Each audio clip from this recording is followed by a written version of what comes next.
C'est parti pour les joints et là il y a une sacrée surface donc je commence par tout gratter et tout aspirer. Ensuite je prépare ma préparation pour les joints. Et non, je n'avais plus de malaxeur propre donc j'ai pris un fouet de cuisine que j'ai coupé et mis sur la visseuse et franchement ça fait l'affaire, c'est bon à savoir. Juste penser à le renforcer avec 2 ou 3 colsonnes. J'étale ma première portion de pâte à joint et avant de repréparer une portion je viens humidifier les joints que j'ai fait au départ pour éviter d'avoir de mauvaises surprises à la fin. Au final cette partie là c'est cool, tu te vois avancer même si après une paire de mètres carrés, t'en as vite marre quand même. Mais c'est quand tu passes au nettoyage que tu te rends compte que t'es pas au bout de tes peines. Mais avant ça, comme d'habitude. Forcément, c'est toujours comme ça.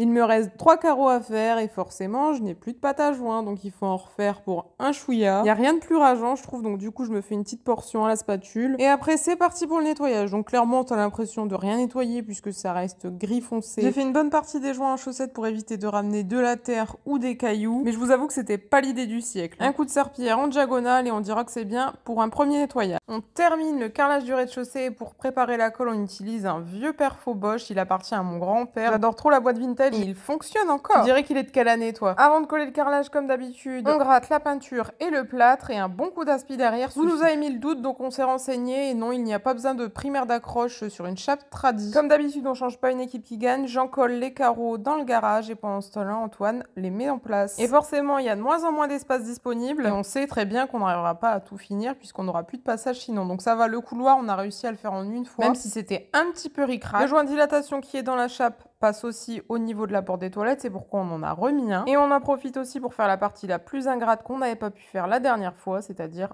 en dessous de l'escalier. On colle le maximum de carrelage devant la porte et il restera 2 carreaux plus de chute qu'Antoine devra coller plus tard. Il a fait ça un soir en rentrant du boulot pour que je puisse venir faire les joints dans la foulée. Parce qu'autant vous dire qu'en ce moment il est pas trop dispo pour avancer les travaux de la maison. Mais bon, au moins le week-end qui suivait, j'ai pu avancer le temps qu'il était pas là. C'est une grosse étape qui se termine. Ça y est, j'ai retrouvé un malaxeur propre pour faire les joints de carrelage et c'est quand même beaucoup mieux qu'un fouet de cuisine. Cette fois c'est une plus petite surface et pour nettoyer j'ai fait moins de passages avec l'éponge. D'habitude j'attends que ce soit très propre avec l'éponge et ensuite je passe un coup de serpillière en diagonale et cette fois j'ai mis un coup d'éponge et directement la serpillière. Et je sais pas si c'est dû à ça mais les joints sont complètement différents. Une fois secs ils étaient beaucoup plus foncés que ceux que j'avais fait la première fois. Donc ici c'est la deuxième fournée que j'ai faite après une semaine de séchage. Et de l'autre côté du joint de dilatation c'est la partie que j'ai faite en première et du coup ils sont beaucoup plus clairs. Donc je sais pas si c'est dû à ça parce qu'ils ont été moins lavés. Bon là il y a un peu de saleté mais je vous assure que même quand c'était propre ils étaient très clairs. J'espère que quand je nettoierai avec du savon bah ça uniformisera la couleur parce que là il y avait vraiment un net décalage. C'était bien le même sachet. Là j'ai dû en racheter un et du coup j'avais pas pu finir la première fois. J'ai repris la même référence mais j'espère que je vais pas avoir une troisième nuance qui va se mettre. Je fais en dessous de l'escalier car je l'avais pas fait la première fois car on n'avait pas encore carrelé. Et pareil comme c'était beaucoup plus rapide je fais un coup grossier à l'éponge et ensuite je passe le raclot. Et autant vous dire que tu gagnes quand même pas mal de temps et le rendu est direct propre contrairement à l'éponge où tu dois la nettoyer 15 coups.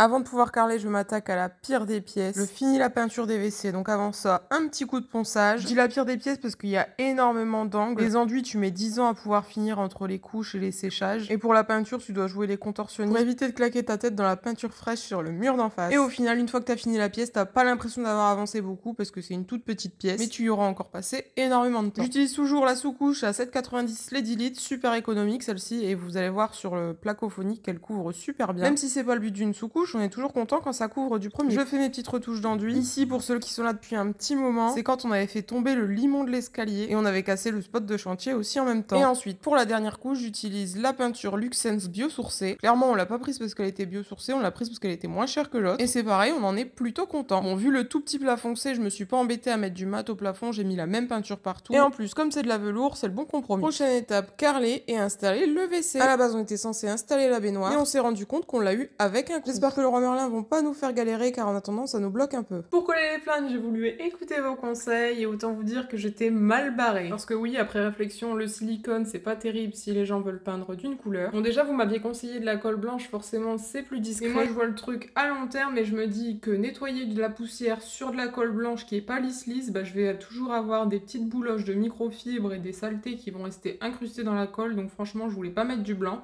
mais je voulais du gris clair. Et au final, j'ai pas trouvé de colle gris clair alors que je suis persuadée qu'ils en font. Mais avant de s'attaquer au collage, il fallait d'abord tout découper. Parce que oui, technique de rat, on fait les plinthes nous-mêmes dans un carrelage et on fait que 2 plinthes par carreau, mais c'est quand même rentable. On n'oublie pas la petite coupe à 45 dans les angles. Alors dans les angles rentrants, ça a été tout seul, par contre dans les angles sortants, pas moyen d'avoir une coupe clean et sans éclat. Ça y est, l'heure du carnage arrive officiellement, donc déjà vous voyez la colle, elle est hyper foncée. Moi je voulais qu'elle se confonde avec l'arête de mon carrelage pour pas que ça choque et au final elle est quand même plus foncée. Je me demande du coup si c'était pas de la colle pour l'extérieur qui était beaucoup plus claire, enfin je sais plus. Résultat des courses, c'est pas si mal, mais en même temps j'ai mis beaucoup plus de temps que de faire un simple silicone. Bon, maintenant que je suis passée à la colle à carrelage sur le dessus des plinthes, vous me dites que j'aurais mieux fait de mettre de l'acrylique. Donc au bout d'un moment, je ne sais plus quoi faire. Non, en vrai, je pense que la colle à carrelage, ça vieillira beaucoup mieux dans le temps. Mais juste celle que j'ai prise est peut-être un peu trop foncée. Après, blanc, je suis vraiment pas pour. Comme je disais, c'est un endroit où la poussière s'accumule facilement. Donc si quand tu nettoies, la poussière s'accroche parce que le support est granuleux, c'est pas terrible non plus. Et ça va se voir direct. Bon, après, j'ai sûrement pas la bonne méthode. Ma colle était sûrement trop liquide. Et puis, le rendu, enfin, c'est un peu catastrophique la façon de l'étaler. Mais une fois sec, on n'est pas trop mal. Par contre, j'ai mis beaucoup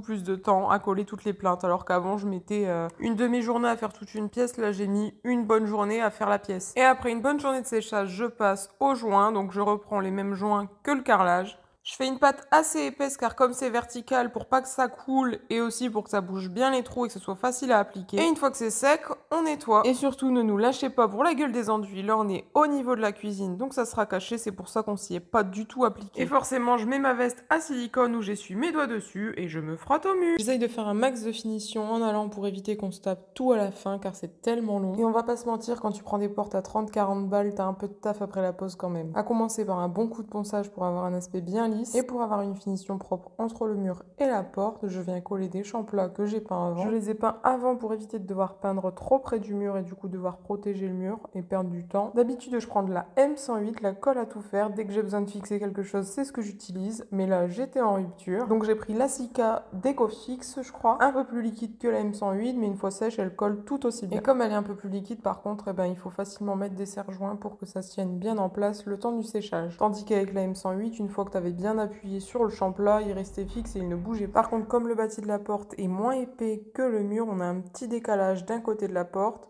entre le champlat et la porte. Je comble le vide avec du mastic, donc je m'en fiche un peu de la couleur, je prends toutes les couleurs qu'on n'utilise pas, puisqu'après je vais venir repeindre l'ensemble de la même couleur que les portes.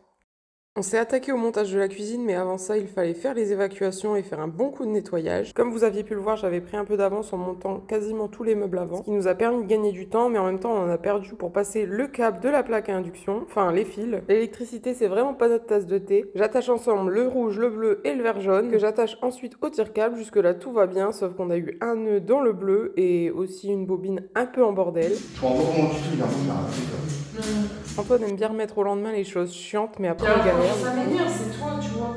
Quand tu. Ah bon, on va poser le meuble, oh bon, on le fera plus tard, bah ouais, puis plus tard, on va obligé de mettre 2 heures et on va mettre 6 heures parce que bah, ce sera la galère. De quoi? Bah, l'évacuation. Tu veux toujours faire plus tard et au final, juste parce que t'as envie de finir vite, mais après ça me fait perdre du temps. Bon, du coup, on a fini par couper le fil bleu assez long pour réussir à le démêler parce que, comme vous pouvez le voir, c'était un vrai sac de nœuds à la fin. Et c'est à cause de ça qu'on a perdu pas mal de temps, du coup. Mais l'essentiel, c'est que les 3 fils soient passés. Pour tirer l'ensemble, on n'a pas eu trop de mal. Pourtant, il y avait quand même une sacrée longueur. Pour le montage de la colonne, il y a eu un petit peu de casse. J'ai cassé une tête de vis, donc après, va-t'en la retirer. Pendant que je réparais mes bêtises, Antoine s'occupe du meuble de l'évier. Donc on a fait une petite découpe car il y aura le lave-vaisselle juste à côté. Et après avoir déplacé 3 fois le siphon de celui-ci, on a enfin trouvé la position idéale. Eh, les trucs sont pas mis là. Quoi? Bah, les machins pour YouTube là.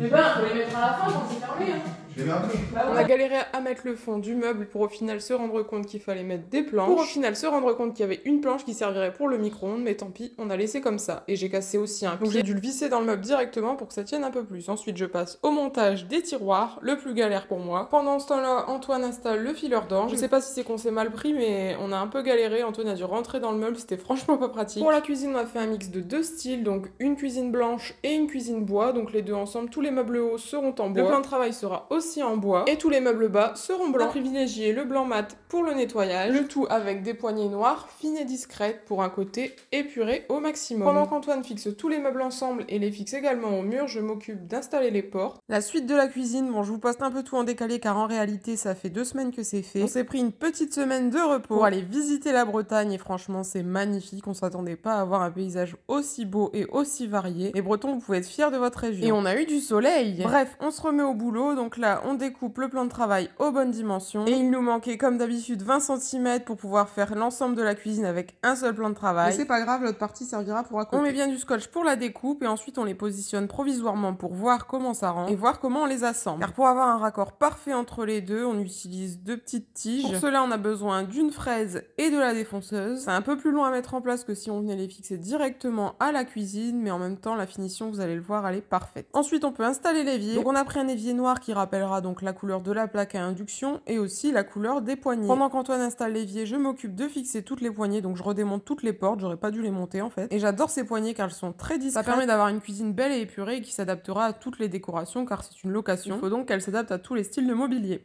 Antoine installe le dernier meuble de la cuisine et après on va avoir besoin de vous. Car on a énormément de mal à se décider sur la crédence. Il y a quelques mois on a été à une soirée Brico Dépôt là où ils font toutes leurs promos. Et on a trouvé du carrelage pour faïencer la cuisine. C'est le style Zélige qu'on a mis chez nous. Sauf que nous on avait payé 50 balles le mètre carré. Et là c'était 2 € le carton et il y a un petit mètre carré dans le carton, 0,92 mètre carré je crois. Bon après la finition est moins belle forcément vu le prix mais ça valait le coup non. Mais là où on a besoin de vous c'est pour le choix car on a énormément de mal à se décider déjà sur la couleur mais aussi sur la forme. Et comme c'était pas cher on a pris les 2 couleurs en se disant que ça servirait toujours pour autre chose vu la quantité de travaux qu'on fait. Car sur place, Antoine voulait le gris et moi le beige. Et maintenant, on sait plus du tout lequel choisir après l'avoir mis en place. Le blanc cassé, ça resterait dans le style épuré de la cuisine, mais en même temps, c'est pas le même blanc que les meubles, donc c'est peut-être un peu con aussi. Et le gris, ça rappellerait le carrelage au sol. Et pour le calpinage, on sait pas non plus, parce que à la maison, on avait fait en bâton rompu, j'avais mis des heures et des heures. Franchement, je tiens pas à refaire la même chose. Donc soit plusieurs carreaux verticaux avec, pour finir, un carrelage horizontal, ou soit l'effet brique traditionnel, mais efficace. Je carle demain matin, donc on attend vos avis. Merci!